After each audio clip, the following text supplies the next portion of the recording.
So I'm going to go ahead and get started here. Thank you to everyone for joining us tonight.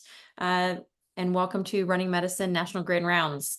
I'm Sara Raiser, coming to you from University of Virginia Runners Clinic. And we are on a little bit of a different platform tonight. So when you're coming in, you should automatically be muted, but make sure your cameras are off. And I want everyone, if you can, to rename yourself and include your credentials and where you're coming from so we can get to know our running medicine counterparts across the country here. Tonight, we're going to be hearing from a fellow physician who served as an excellent collaborator for me and my runners when I was in practice in Atlanta. So I'm very excited to welcome him to our running medicine programming, and he is no stranger to giving talks on runners. So fortunately has agreed to give a wonderful talk tonight. Before we get started, I do want to encourage you, like I said, keep cameras off, keep your mics muted during the talk. And if you have any questions, go ahead and throw them into the chat as the programming is going, and we'll address those questions as we get to the end. Because we are in meeting format, if you want to ask those questions, turn on your camera and unmute. You're welcome to do that. I'm also happy to pose some questions myself during that time. Looking forward, our next session is going to be on November 13th at 7 p.m. So our typical timing, but we're going to do things a little differently for that session. So it's actually going to be a running medicine networking session for healthcare professionals. So please join us and come ready to give us your 2 cents. So the idea is we want to get to know running medicine colleagues across the country in a variety of disciplines, and then also discuss how we can improve our running culture, collaborate, do research, and essentially provide better care for our runners. So please join us for that session. For those of you who are physiatrists, that is the week after PM&R. So I know you may be a little bit tired after that. And then also a quick reminder, there is going to be a really brief survey after the session closes. So when you close your Zoom screen, look for that survey reminder and please fill things out. I want to know what you want to hear about. If you have physicians or other providers that you'd like to hear talk, please tell me what you think. Give me your 2 cents so that we can continue to gear these sessions towards all of you. So without further ado, I want to introduce Dr. Bryan Whitfield. He's an orthopedic surgeon and hip specialist. He is fellowship-trained orthopedic sports medicine surgeon at Emory University. He has been in practice for 10 years. He has a particular interest in conditions of the hip and treats patients in all aspects of life. The majority of his practice is dedicated to hip preservation surgery and management of non-arthritic conditions of the hip. He is dedicated to helping his patients get out of pain and back to activities.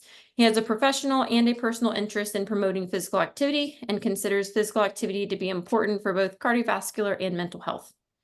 Running has always been an on and off hobby of his, logging many recreational races. If it weren't for numerous running-related ailments, including IT band syndrome, patellofemoral maltracking, insertional Achilles tendonitis, and numerous non-running related ailments such as a torn hamstring, fifth metatarsal fracture, and others, he would likely be running daily and at a much faster pace than his typical pace. He has empathy for the injured runner and has experienced hours of dedication to physical therapy and modalities firsthand. Regardless, he is passionate about the benefits of running, promoting the running community, and returning runners to successful running. So without further ado, Dr. Whitfield.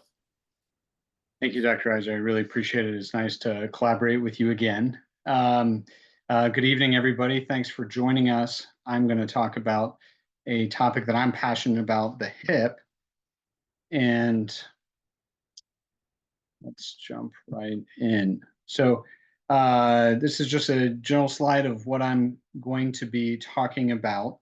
And bear in mind, this is necessarily biased from a hip surgeon's perspective and somebody who likes to occasionally pretend to be a runner. This is kind of hot off the press. I went for a jog on Friday afternoon, nearly after a year of bilateral Achilles tendonitis, and my running app very nicely reminded me, even with an exclamation point, that I'm running at my 171st fastest where I am in my running right now. So nothing financial. Take-home messages, things to think about. If it's a sports injury, think like an orthopedist or a sports med doc, and I'll explain what that means. Basically, a lot of common principles for most of these things. Uncommon presentations of common diseases are more common than common presentations of uncommon diseases. So although, and it is important occasionally to think outside the box.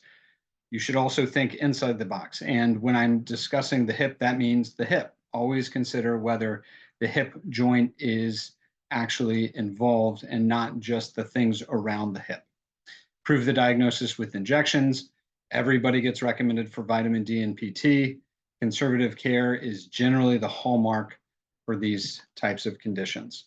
So let's go into some anatomy. It's very simple and straightforward. I've got everything on the slide completely dedicated to memory, and I want you to as well by the end of this talk. Just kidding. So think about in terms of the hip, the front or the groin, the side, which is the lateral aspect as we call it, or posterior, and a lot of people will call that posterior aspect of their upper buttock the hip. It is not. We call that the flank. If I could change nomenclature, I would, but buttocks pain, side pain, front pain, and this leads me down different routes. And can we please quit blaming the piriformis for everything? It is rarely the piriformis's fault. Some things about history that I try to elicit generally, but also specifically in my runners. Has there been an injury, or is this just slow over time? Usually it's slow over time. And this quote I love from Dr. Osler: listen to your patient. He is telling you the diagnosis. Unfortunately, they, he, she, different times, but that is what the original quote was. Pain during activity or after, that leads me down different routes. Location, location, location, as I was saying, front, side, back. Severity and limitations. Sometimes if they hurt at mile 17 and by 26, it's, you know, a dull roar, but they finish 26 miles and they're not very limited, then it may be something that doesn't quite need treatment, but just reassurance. Sitting intolerance comes in different flavors. Is it painful to sit on their sit bone, or does it hurt when they sit for a while and go to stand up? Again, two different things. Intra-articular hip conditions will usually get stiff and then painful upon initiation, versus proximal hamstrings will have issues with sitting intolerance. Sleeping on your side, if it's directly on the side, it's probably a trochanteric bursa issue, pain right on the side of the hip, versus sleeping on the other side. It could be that their hip is stiff and crossing their leg over causes them some pain. Certainly, many of us that treat runners always consider changes in activities and mileage to be important. Are you ramping up? Is it you've been doing the same thing for 10 years and all of a sudden it hurts?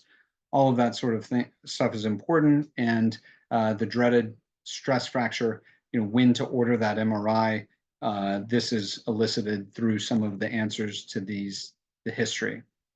So not trying to make this too comprehensive, but want to at least touch on something hopefully for everybody during this talk. Let's go through the physical exam briefly. We'll try to hit the salient points. So I do a physical exam standing and then lying on the side. So standing, arching the back, looking for stiffness, looking for recreated pain, examining the spine, looking for different areas of tenderness. Does it hurt on the ischial tuberosity, the sit bone, on the side of the hip, the greater trochanter? And if there's any concern that there may be a femoral neck stress fracture, having somebody do a single leg hop is usually not something that they can do if they have a stress fracture. Supine, this is where the majority of the physical exam is done, moving the leg up, in and across the body. Flexion, adduction, internal rotation, or fadir, is the hallmark for looking for intra-articular hip problems, arthritis and impingement.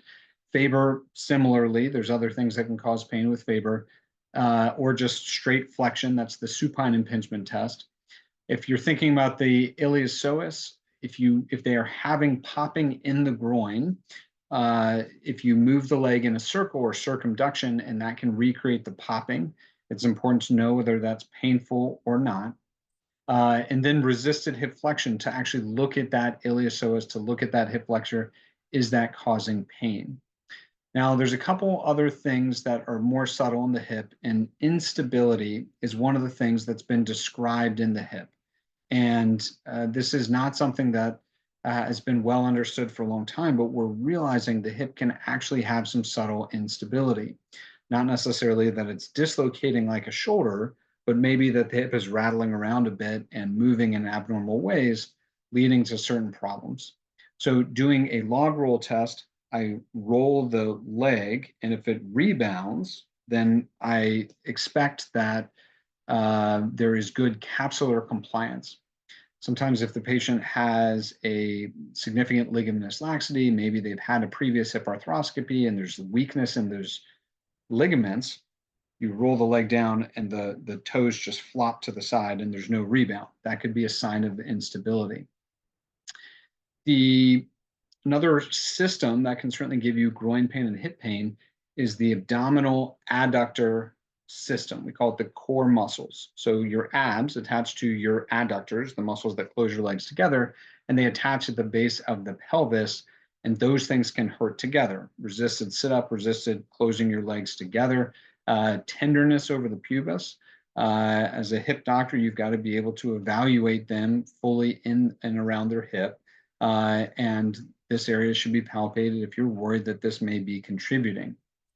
Looking for hamstring tightness, as is demonstrated in this graphic, resisted knee flexion, looking at the hamstring, resisted internal rotation, and that is bringing the leg up to 90 degrees and twisting the ankle out to the side. That is specifically looking at the gluteus minimus, and that becomes important, and we'll touch on that a little bit later. Then I have the patient go to the side, looking for tenderness over the greater trochanter, where the gluteus medius and the minimus attach. Some people think glutes and they think buttocks, but actually the glutes that are most commonly part of the pathology of these sort of issues are the medius and the minimus, and that's more side pain than in the back.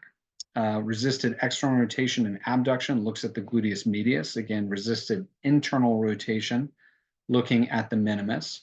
I test further motion with hip extension.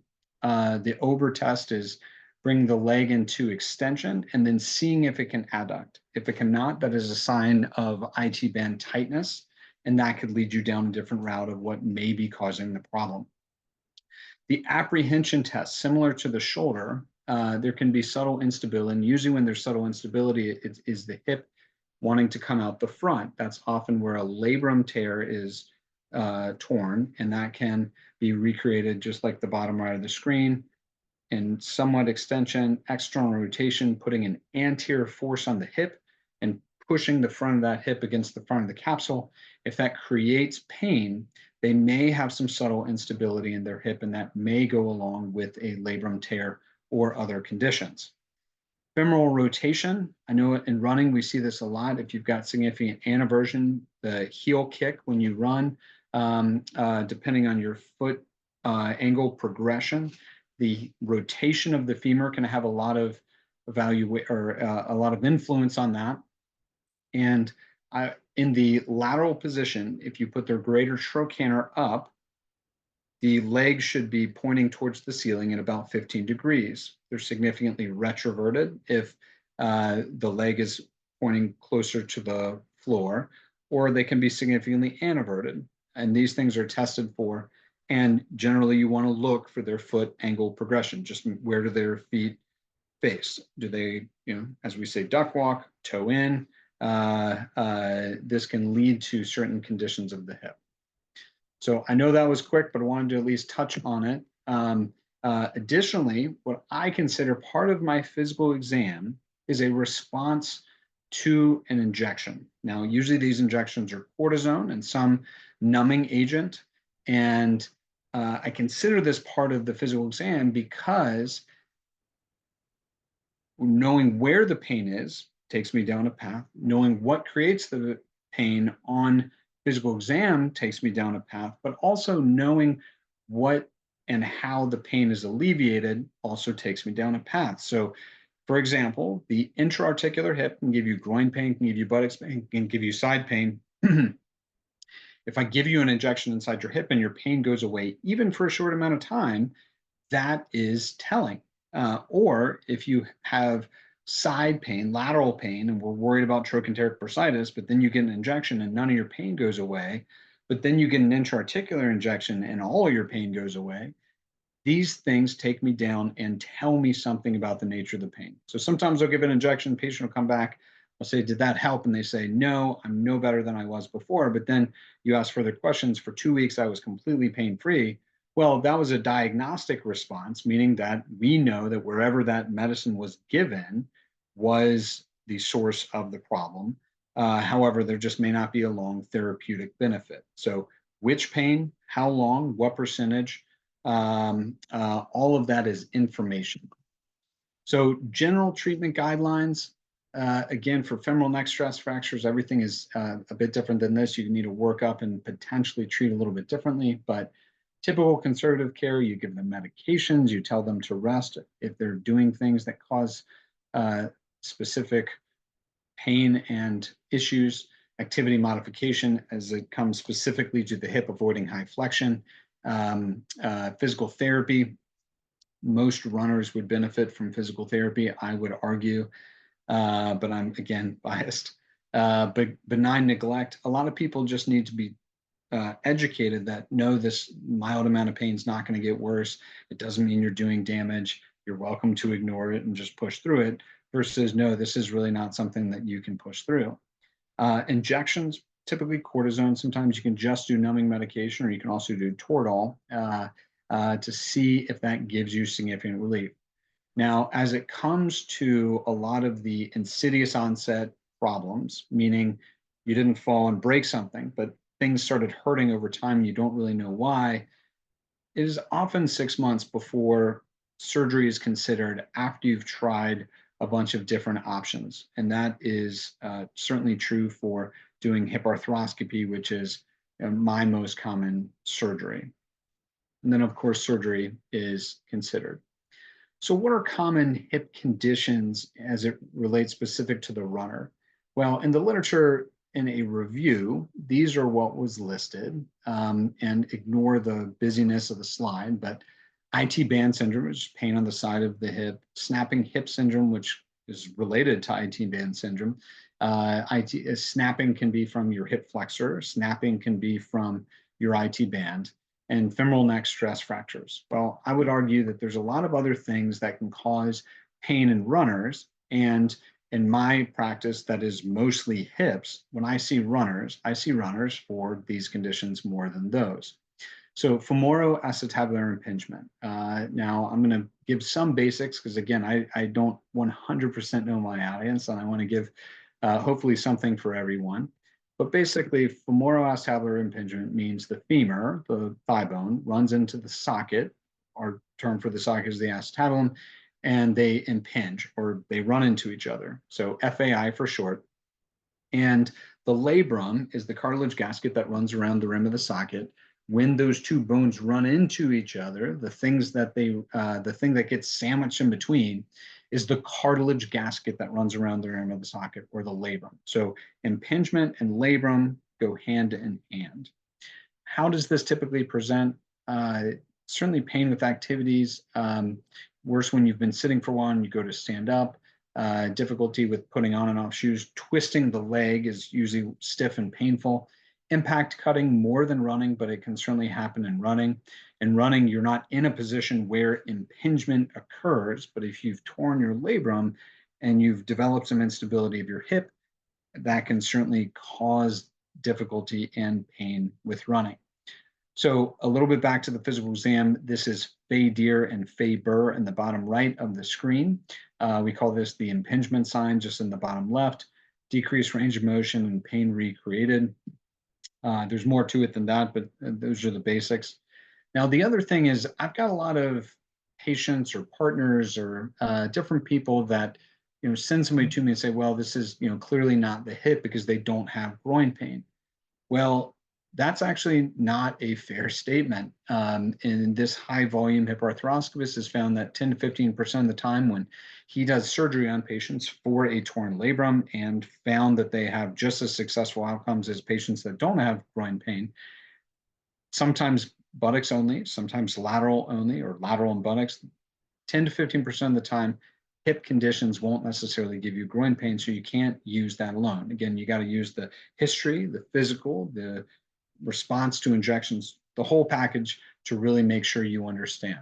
All right, so fast forward about a long winding road of education about hip arthroscopy. And let's talk specifically about surgery because I'm a surgeon, and I hope that part of this was to hear a surgeon talk about hip conditions in runners.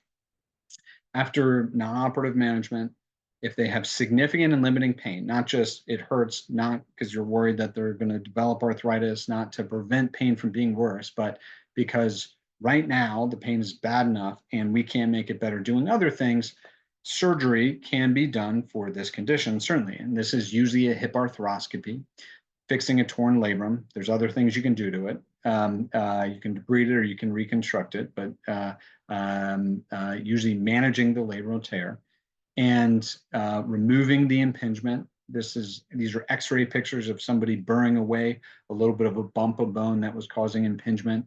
If it's coming from the femur, it's a femoroplasty. If it's coming from the socket, it's acetabuloplasty. And other sources of pain can usually be addressed. You can tighten the ligaments to manage instability. You can lengthen the hip flexor to take away snapping hip pain or pain that's coming from the hip flexor. Sometimes you can have damage to part of your cartilage, not arthritis, but damage to the cartilage that can create a problem. So level 1 evidence has been shown that hip arthroscopy is better than non-operative care, including physical therapy, and they have shown it works and works well. We know that we can increase the durability by closing or plicating the capsule. The capsule is where a lot of the ligaments live. And we found that closing or plicating the capsule is better for athletes. And to me, that means it's better for runners, something I do routinely for my patients. We also have level 1 evidence to show that a labrum repair does better than a labrum debridement. So if the labrum is so beat up that it cannot be repaired, I, at that point, will always do a reconstruction. That means making a new labrum, and I usually use donor tendon for that. That is a personal bias, but there is some evidence to show that that is true, and I'm very happy with my results. So let's talk about recovery because this is very important to runners. It is limited weight for 3 to 6 weeks, non-weight bearing exercise from 6 weeks to 3 months, and that includes stationary bike, anything in a pool. Weight bearing exercise, and by that I don't mean running, I mean walking or elliptical, for example. Any impact jogging, sport specific, is not really even initiated into 4.5 months. And most of my patients will feel that their activity level is not better than before surgery until after 6 months. So that's a long time. And that is a particularly long time for high mileage runners. Well, they've looked at this specifically in runners. So if you're a runner of all sorts of different competitive levels and you undergo this surgery, what is your return to running? So not huge series, but 78% in this physician's hands were able to return to running. That's decent. Not everybody at the same level, but these were also looking at high level athletes that were doing it competitively, not just recreational. Just down the road, another surgeon also in Chicago looked at this and found that 94% of these patients will return to some level of running. Now, I think these were more recreational runners. They did say that, unfortunately, the average miles per week of running was less than it was previously. It does take a long time to get back to running. 8.5 months was typical. And if you've had symptoms for longer, you had a higher BMI, it may take you even longer to get back to running. But again, most people who are motivated to run and consider themselves runners were able to get back to running. So let's shift gears a little bit and talk about the other condition inside the hip. Now, this is osteoarthritis. Osteoarthritis is the wearing away of the cartilage that coats the bone. There's cartilage on the ball, there's cartilage on the socket, and it can wear away just like the tread on a shoe. And when it wears away completely, so that on x-ray there's no space between the two bones because you don't see cartilage on the x-ray, that's when we call it bone on bone. Bone on bone, we use that all the time, and that's kind of a buzzword because that's usually when we're starting to think, this is probably going to benefit from having surgery. Bone spurs occur with arthritis, and these are called osteophytes. They are not the problem. They can't just be removed and you do fine. They are a consequence of what your body naturally does when you have arthritis. So you got to fix the arthritis. Actually, you can't fix the arthritis. You have to replace the arthritis. And the bone spurs are more of a consequence, not the thing. So it presents in a similar manner: stiff and painful hip, difficulty getting into certain positions, difficulty with rotation. So big question that we usually have when we talk about joints and running generally is it bad? Well, they've looked at this in a variety of manners, and basically the take-home message is no.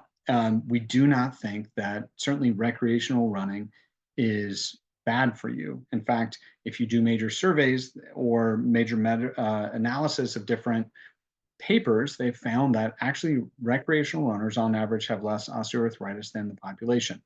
I don't know if that's a cause and effect thing, but it certainly, we don't have good proof to show that running is bad. High volume, high intensity runners tend to have a little bit more osteoarthritis than the population, but these are a lot of confounding factors such as age and BMI and other injuries, looking at these different patients.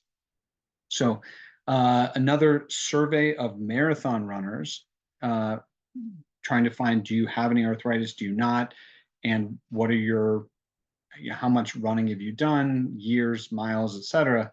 The risk factors for having arthritis in the survey were age, BMI, previous injury or surgery, and family history. Those are well known for osteoarthritis, but what wasn't is how much you ran. So again, this would, a soft way to make a big conclusion, but no evidence so far that running causes osteoarthritis. And one thing that I particularly loved from this paper was that 94.2% of people that were marathon running were planning on doing another. However, 24.2% were told by a physician that they should not be doing that. Other papers looking at it basically found that elite impact sports leads to osteoarthritis, but running does not. And they looked at this in different ways. Some other interesting ways of looking at this, they found that looking at MRIs, random samples of patients who recognize themselves as non-runners, moderate runners, or highly active runners, the MRIs on average were not different between one or the other. There was some metabolic changes, as you would expect from high runners, seen in the bone marrow, but nothing structural, nothing damaging. Another, again, kind of clever way to look at this, for people training for a marathon, they got an MRI before they started really running, and then relatively soon after their marathon to kind of compare pre and post. Does running a marathon cause damage in your hip? And the answer that they found, at least structurally on a pretty high intensity MRI, was no. So let's talk about surgery. So we don't think that running causes arthritis, but there are plenty of people who love running that have arthritis for other reasons. So treatment comes in two flavors. So hip osteoarthritis is treated with a replacement. And there's different ways of replacing the hip. Replacing means removing the cartilage in the bone and replacing with other materials. Hip resurfacing arthroplasty is less than 1% of all replacements done. Total hip arthroplasty is the gold standard and a wonderful operation. However, not something we typically recommend for runners. So who gets a resurfacing? Who gets recommended for resurfacing? Generally, people who are under 60 who have strong, healthy bone. You cannot have avascular necrosis and get a resurfacing. Sometimes you even need a DEXA to make sure.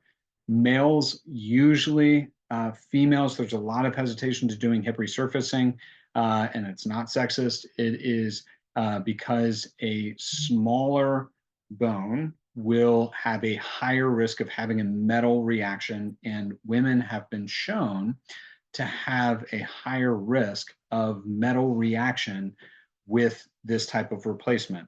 And it's a bit complicated, but basically the two things that are rubbing against each other are metal in a resurfacing.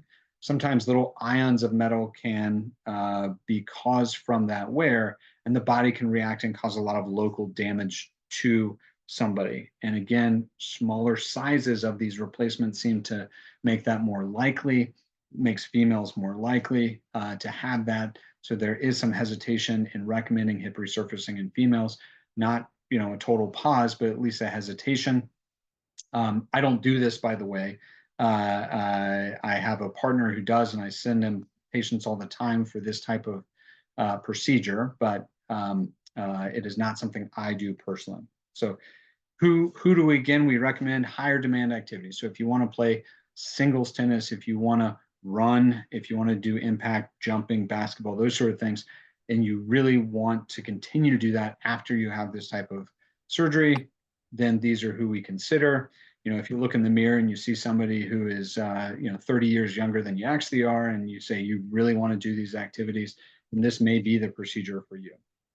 Couple more notes on it. Again, it's very specialized. I do hip replacements in my practice. I do not do this. You've got to find somebody who's good at it. I do have a partner who's, I think, very, very good at it. It is the only metal on metal bearing still in the market. So there was other metal on metal hip replacements.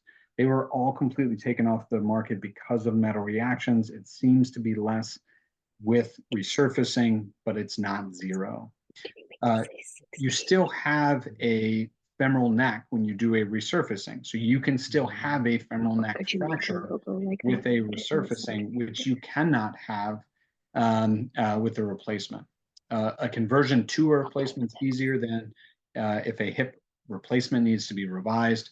Your leg lengths don't change. It's a little bit more stable. There's some benefits. There's some risks. So it is very patient specific. However, again, in a running talk, it is relevant because if you really want to run, this may be the better option for you.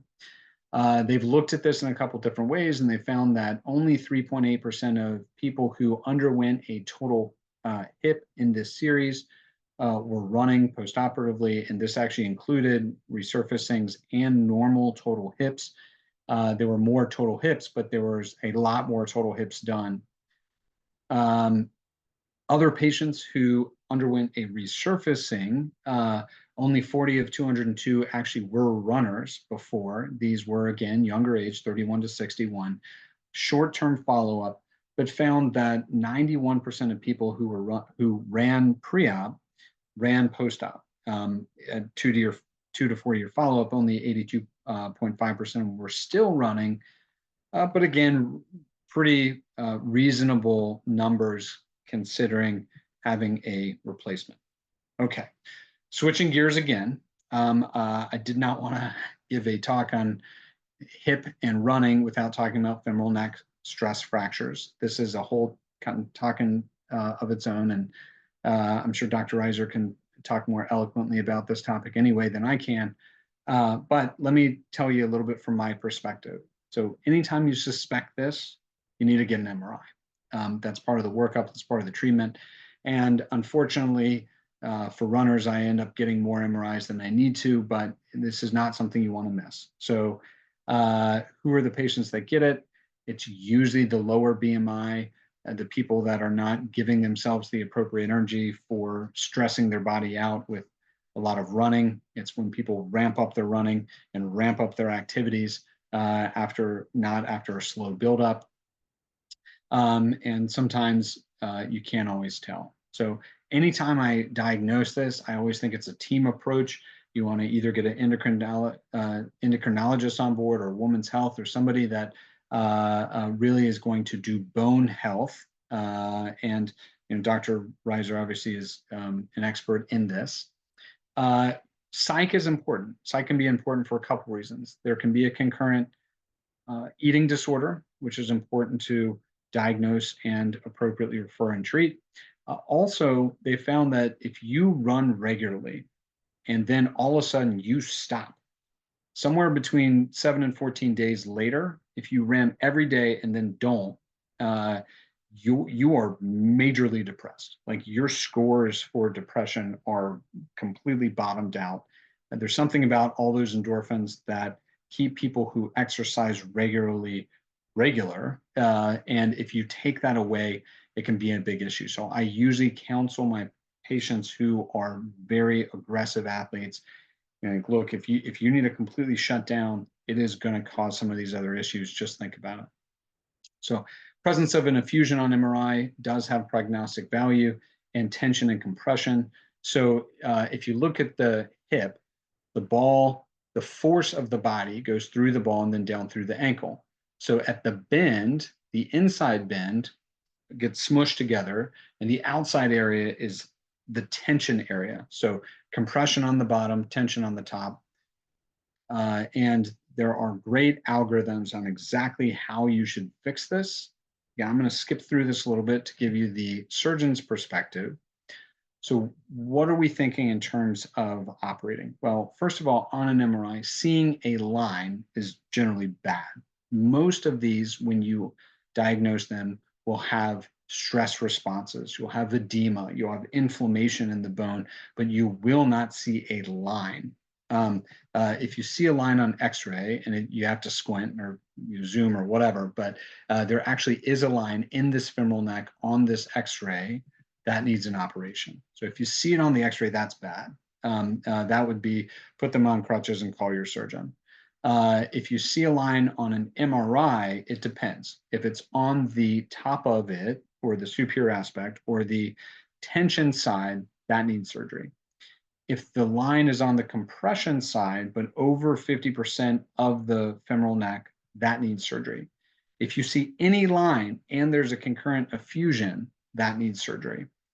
Also, if you've tried and continue to have multiple stress injuries in the hip, that may be a reason why supporting the bone with metal makes sense. So if there's a bad line, I use 3, maybe even 4 screws, just as in that bottom picture. If it is a chronic stress injury, I would consider 1 or 2 to be adequate. All right, moving on to more tendon and bursa problems. These are the things that plague runners generally, a lot of the overuse issues. There are the adductors or the core, the gluteus medius and minimus, again on the side, the hamstrings in the buttocks, the iliopsoas and the groin.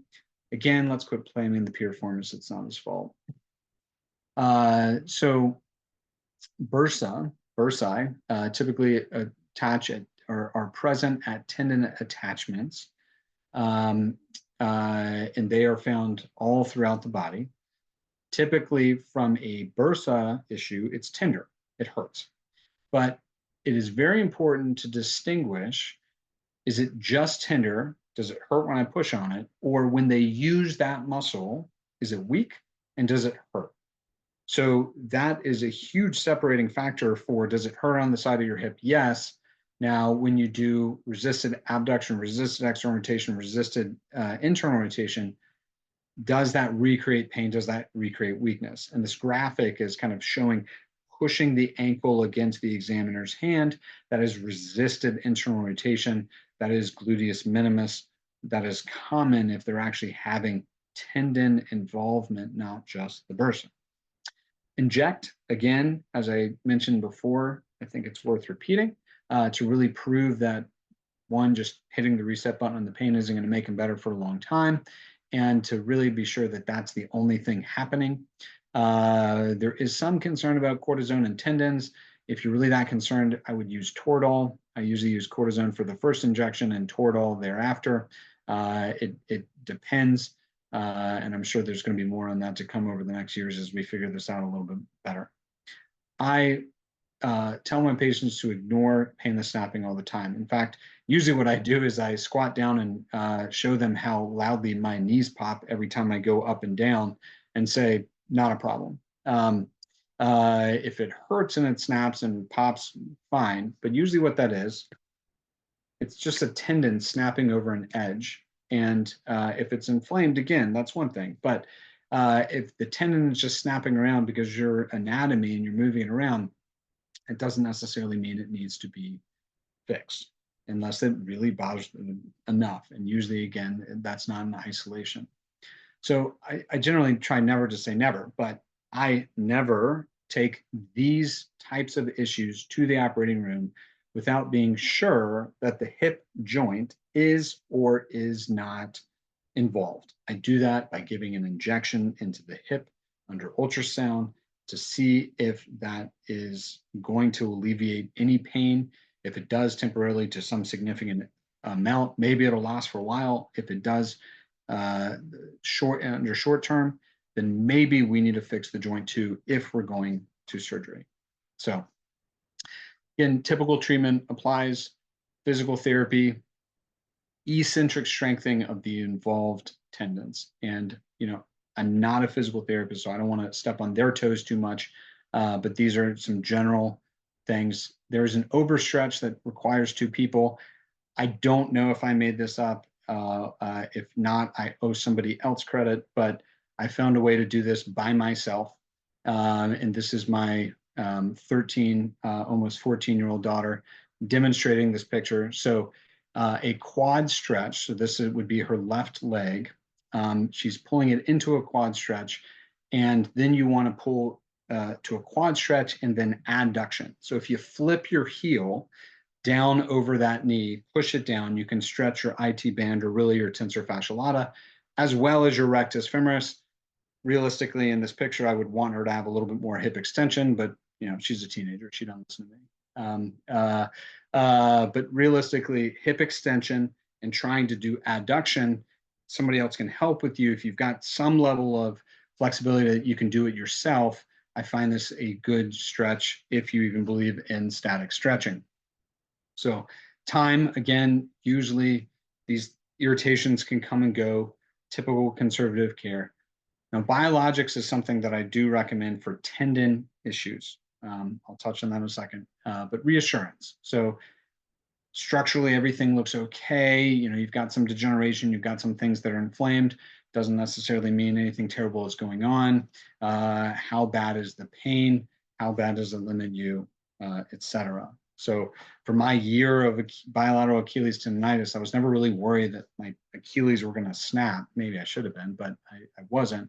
It was just a matter of, okay, how do I figure this out? How do I stretch it out, strengthen it? Ultimately, I ended up getting shockwave, and that helped, thank goodness.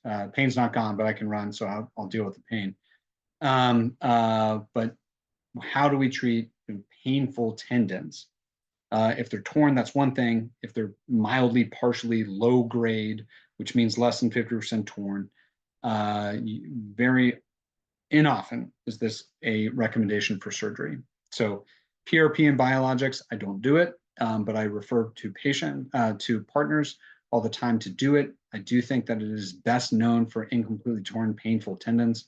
Unfortunately, it's not generally covered by insurance, which is a frustration because I do think it's been proven. But I'm generally a believer you can inject stem cells instead. There are other things, like I said, shockwave, which I think is becoming more for the hamstring. I do think PRP is great for the glutes. It kind of depends. I think PRP is great for the adductors. And then 10X is something else. I kind of like that for the upper extremity, not the lower extremity, but I'm not the one who does it. So I let the doctors that I refer them for. So let's talk somewhat briefly about different specific tendons. Now, the adductors, the main adductors come off the pubis and somewhat attached to the abs, the rectus abdominis. And there is a joint there, the pubic symphysis, and all of these can cause pain. The pubic symphysis or the adductors can cause pain running down the inside of your leg. But it turns out that there's a huge concurrence between adductor issues that don't get better and the hip. So just as I said, every one of these gets an intra-articular injection. And this group out of Ireland from the Whitfield Clinic, no relation, I wish, found that for every time these patients presented with adductor complaints and hip complaints, they fixed the hip alone and found that 89% of the time that fixed the whole problem. So I always think adductor is likely the hip. And why would that be the case? Well, you've got the pelvis as a ring. You've got two hips, you've got the SI joints in the back, and you've got the symphysis in the front. And they've actually demonstrated that loss of motion one way overloads those other areas. So it's all very relevant. How is this treated surgically? Well, rarely, first of all. PRP usually fixes this is this, but I repair the abs and cut the adductor. So I'm actually cutting the tendon that's bothering. There's enough adductors that it will take the relief, and this can be even in professional athletes, and there doesn't seem to be any major consequence. In fact, we do think that there's maybe some force vector issue with having this problem, and releasing the pool of the adductors may be good. So the pubic symphysis is that joint at the where the middle of the hip comes together. This is the worst case of pubic symphysitis that I saw. Huge bridging osteophyte or bone spur above the joint. I cut out that bone spur and kind of opened up that joint. I like opening it up, not fusing it. You can fuse it, but you can also cut it out, and that does well. So I would rather cut it out.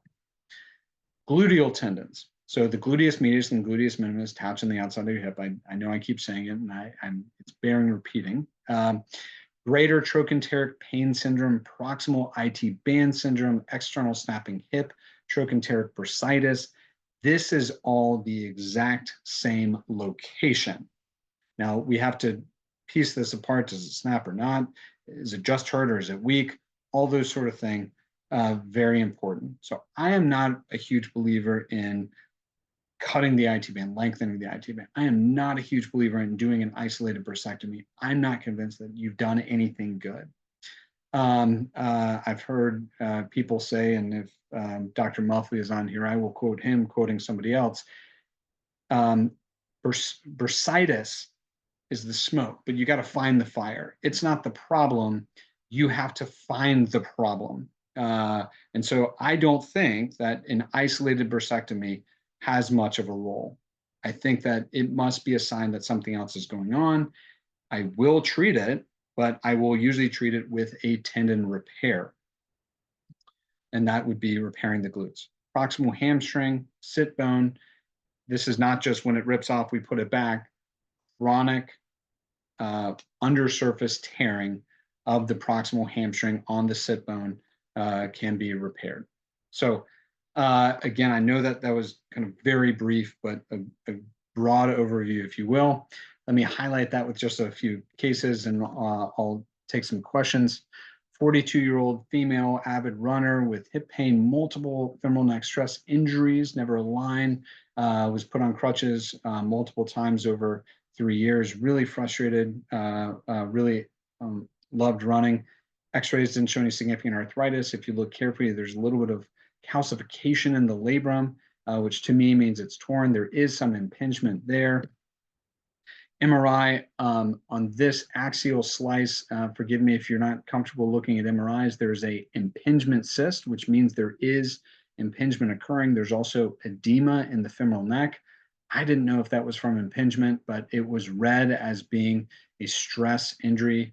They did not see a labral injury in this report, although I saw some intermediate signal going completely between the bone and the labrum and some abnormality in the labrum. That to me was, as good as gold of the labrum tear, but again, I'm super biased.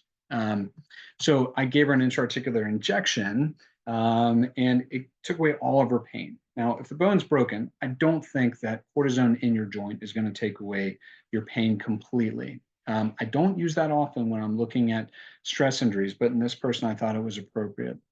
Comes off crutches, pain, bone stress workup, no current red flags after going through some work. Ultimately, I did a full hip arthroscopy on her. Her labrum was calcified, so I did a reconstruction. I got rid of that extra bone. We can kind of see impingement here, no more impingement here. She had a lot of pain in her hip flexor. I cut it and lengthened it as part of it. And then ultimately, just in case I was wrong that it was actually a stress injury, I put one screw as rebar to support that bone and gave her a screw. And on a risk-benefit analysis, I thought that the benefits outweighed the risks. So sure enough, definitely had a labrum tear as we see here at the top. I did a reconstruction. This is the socket, this is the ball. They're pulled away from each other. The socket nicely, the labrum nicely seals over the ball. I saw this impingement cyst that we see a little bit better here. There was a bump of bone here that I removed to this concavity, sorry. So took the bump off, made it concave. ultimately she did well. So this was essentially copy and pasted from my note from what the athletic trainer said. She was a year out, a little bit of mild tightness and soreness, was able to return to running, had some lateral hip pain, slowed down, then went back to it, and was ultimately running again. Thankfully, a successful outcome. Different scenario, 58-year-old male with buttocks pain, avid runner, can't run more than a mile without pain. Pain is in the lower buttocks and posterior thigh. X-rays don't look bad. There's some things. MRI, there's some degenerative changes in the hip, subchondral cystic formation, peripheral osteophytes. This is arthritis. So from this hip, I'm thinking, you know what? I don't think that I can scope this. There is way too much arthritis, degenerative fraying as well. But there's this near full thickness tear of the hamstring, a full line between the tendon and the bone here. We see that this tendon in the back is, not even there, it looks like. And ultimately, there are some degenerative cysts in the bone as evidence of arthritis. Well, an injection in his hip, no relief. An injection around the proximal hamstring, complete relief for like 5 days. So ultimately, I repaired his hamstring. I used a bioinductive patch that has been shown to do really well in rotator cuff surgery because it's a chronic degenerative condition. I think adding some biology to the repair is important. And at 6 months, he was pain-free and back to most running activities. I have not yet seen him at that year mark when I see him again, but he's beginning a running progression and did well. So things you'll hear me say around the office: if you spend time with me, uncommon presentations of common disease are more common than common presentations of uncommon disease. Sometimes think inside the box, think inside the hip. Chronic problems need chronic treatment. Acute problems need acute treatment. I treat people, not MRIs. And as I tell people, I'm pretty conservative with surgery. However, it's a lot easier to fix your hip than your heart or your mind. If you're struggling in pain and you're not living the life you want to live, you can't run, that's bad for you cardiovascularly, that's bad for you mentally. Let's take the next step in management if you need to. And generally, I'd rather see an orthopedist than a cardiologist or a psychologist along those same lines. I'll skip that, but take home message: know your anatomy. The hip bone joint is connected. Just think of Chubbs. For anyone under probably 30, you have no idea what I mean, but it's all in the hips. Typical orthopedic treatment for these conditions, and sometimes surgery, not typically. Thank you, everybody, for your time and attention.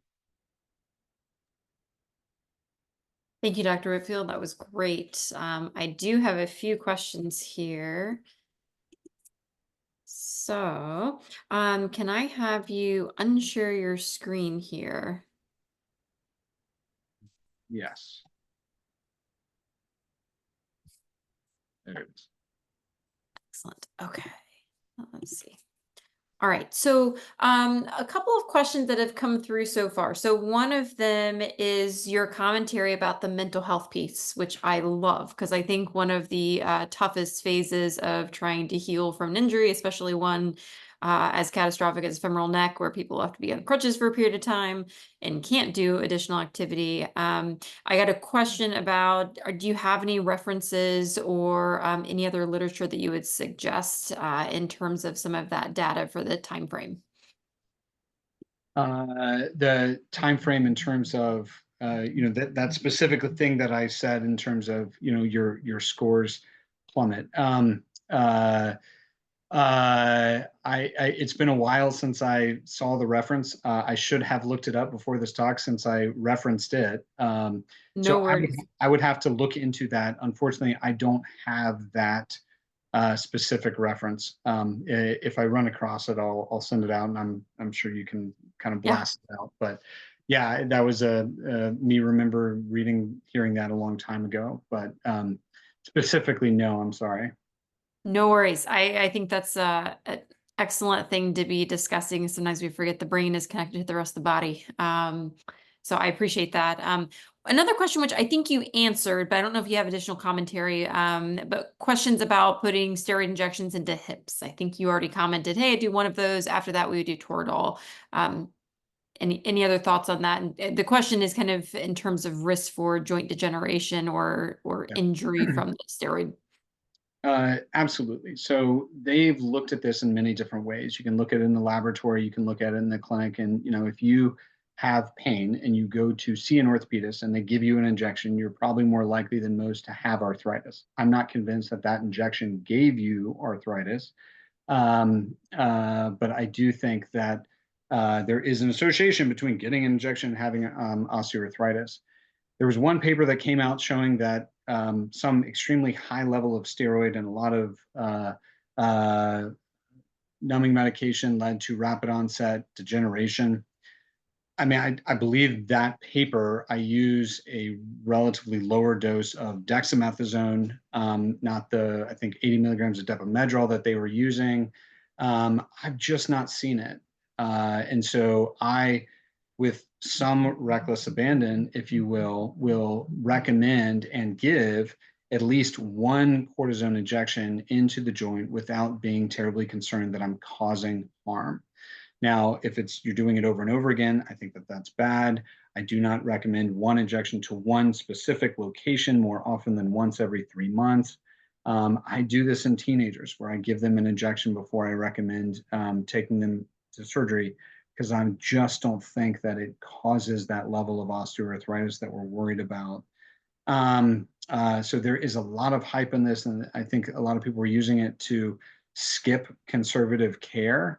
I just very biased, but don't quite believe the hype that, or the anti-hype or whatever, that cortisone really causes significant degeneration and arthritis. Now, I do think that it has been shown better that it can cause tendon degeneration even further. And that was the reference, not necessarily the joint, but around tendons. I do think that repeat injection can be bad. And so generally my recommendations, no injections more often than once every 3 months. And if it's a fixable, not necessarily a replaceable thing, that I wouldn't prefer more than 3 injections to one location. But it depends. Oh, I think that's great. I have one question that is somewhat selfish. I take care of a lot of hypermobile folks. And I probably have about 10 questions I could ask based on this. But one of the questions I have is, the intact labrum, of course, one of the questions is it truly intact or is it not if you went in with a scope? But then the other question being, if someone has what we think is subjective hip instability, I know you talked about some of the compliance testing, but for someone who is generally hypermobile versus, the person who might just have a hip joint and we're worried about instability, do you have any approaches that can be helpful for instability without a frank tear? Or would you potentially be kind of encouraged to investigate from a scope standpoint if things just were not working to look for a labral tear? Um, Good question. It is a complex topic, and just like we know from the shoulder, multi-directional instability of the shoulder, PT, PT, PT, PT. So if you cannot rely on your ligaments to give you stability, then you need to rely on the muscles. And uh, uh, really hammering that home. And I agree. I mean, I don't think that, as I say, if it walks like a duck, quacks like a duck, looks like a duck, it's a duck. If you, examine and it recreates pain, you give an intra-articular injection, it recreates pain. And the radiologist said on this non-arthrographic technique, I can't comment on the labrum. It is torn if clinically it is torn, and I do not rely too much, only a little on the MRI unless the insurance makes me, and that's a different story altogether. But for those that are hypermobile, um, I have different approaches, but specifically, let's call it Ehlers-Danlos, kind of the worst of those hypermobility. The surgeries are hard. I will cut the capsule. I will really aggressively close it up tight. I usually do a labrum reconstruction, no doubt, on every single one of them. There's definitely been some non-torn labrums I get in. The labrum's just tiny, so I'm sure it's not doing anything. Labrum reconstruction in my hands. There is plenty of controversy over even me saying that, but that's been my success in my practice. And I've, for better or for worse, seen a lot of Ehlers-Danlos patients, which are very difficult and hard to treat. And there's no question they do worse on average. But I have found that my results are best doing those things. Mark Safran at Stanford has kind of shown that he has hypermobile dancers. He has a procedure where he just literally cuts out some of the capsule, removes some of the edges, tightens up the capsule only, and some of those, and has found success. I'd be worried about doing only that. I want to, be as thorough as possible to only go to the operating room once, obviously, without doing damage. But they can be difficult, and I am slow to take them to the operating room, but they can still have success. That's great. Thank you. I've got one more question that came in here, and then we'll wrap up. The question is, and Philip, if you have anything else to add to this, feel free to turn on your mic and speak up. Do you have any specific testing or markers for protocol progression to weight-bearing activity, or is it oftentimes timeline dependent? And I'm presuming that's after a labral tear repair. Yeah, I don't know if it's femoral neck stress fracture or labral tear, but there is there's a time frame generally where I say, okay, after this amount of time, you can bear weight. If I did a microfracture, it's 6 weeks. If I didn't do a microfracture, it's 3 weeks. If I do a tendon repair, it's usually 4 to 6 weeks. It depends. And I've got protocols for each of those things. But generally, I don't say, okay, you're gonna at week 3, day 1, put aside the crutches, and you're gonna just start walking. You're gonna wean the crutches with the physical therapist to make sure that you've got stability and activation of your glutes. And if you start the day off fresh and you're fine, but then you start limping, I want you to grab at least a cane or assistive device to then make sure that you're not doing harm to your other system, et cetera. I don't know if that answered the question, but there are definite time frames, but then there's also, you've got to prove that you can do the activity before you progress. Kind of same thing with like returning to running. I say, okay, at 4.5 months, you can initiate running. And usually what that means is for 5 minutes, you're going 50 to 70% effort and then stopping and doing a stationary bike, giving a day off in between, making sure you feel okay. The next time you go out, the second day, maybe you're going for 10 minutes. Maybe you're going at 70 to 80% effort, it depends, but it's a slow progression because often you don't always get immediate feedback. Sometimes it's not until later that day, the next day, you're like, wow, I way overdid that.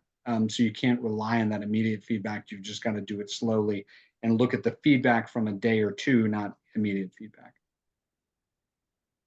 Great. So I'm going to stop there. I want to say thank you to you, Bryan.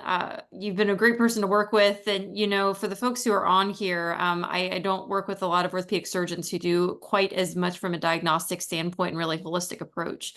And I've certainly always appreciated that, especially in these really complex cases. So I think the hip can be a really tough spot to look at. And I think every time I have a patient come in, I'm like, well, it clearly could be about 5 different things. And I mean, 5 different body regions that could be radiating to that particular area. So definitely a complex area, and I appreciate your expertise. Thank you all for joining and taking time out of your evening, probably off of work. And just another reminder, please fill out the survey when you close out of the Zoom session. Tell me what you want to hear more of so that we can cater these sessions to you. And our next session, November 13th, will be a networking session. So please come on with your ideas and look forward to meeting more of your faces then. Thank you and have a good night. Sarah. Good night, everybody. Sorry that I'm in a dark green tunnel. I had camera issues right at 5 minutes before the talk, but thanks. Very fitting. Good night. Good night.